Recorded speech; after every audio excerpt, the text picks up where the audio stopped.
talk fencing. Lots of people build fences lots of ways. I've been doing it a number of years.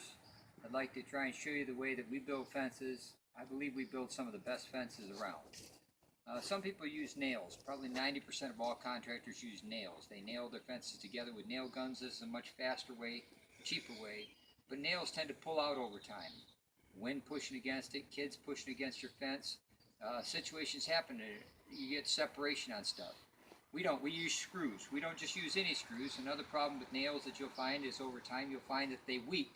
The nails will begin to weep down here. There'll be stains down here. We don't. We use screws. Screw everything together with. These are coated screws so they'll never rust. They'll never stain on there. And they're a good color. So as you can see, they kind of disappear inside the fencing here as we use them. We use 2 screws on each picket that we have. So there's 6 screws total. 2, 4, 6. That makes a very strong joint. It's never going to move.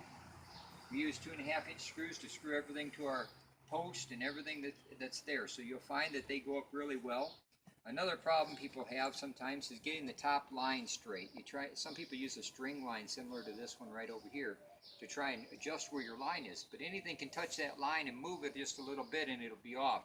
We've come up with another system and a pattern. I'll show you how this works.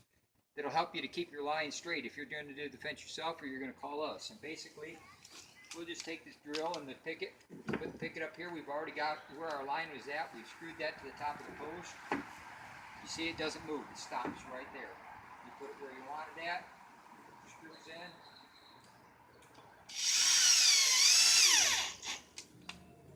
Always making sure that this is tight and true, and you should stay fairly level as long as you keep this nice and tight and true. Shoving in each board as you do it.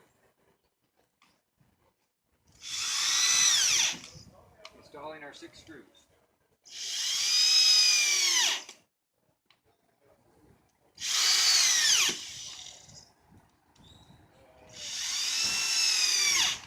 Also, you see sometimes people will take a top rail and they'll turn it sideways instead of this one being vertical.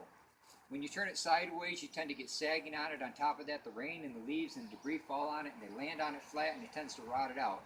I would recommend you never use it sideways unless you're going to cap a top rail completely off because the subdivision is asking for that. Then you can use it sideways. Otherwise, 3 vertical rails, not 2. Always use 2x4s. I use pressure treated lumber for the 2x4s and the post. Unless somebody asks for metal, metal's better by far. It costs a little bit more, but that's how we put together our fences. So, hope you enjoyed this video and hopefully it's a little more information for you.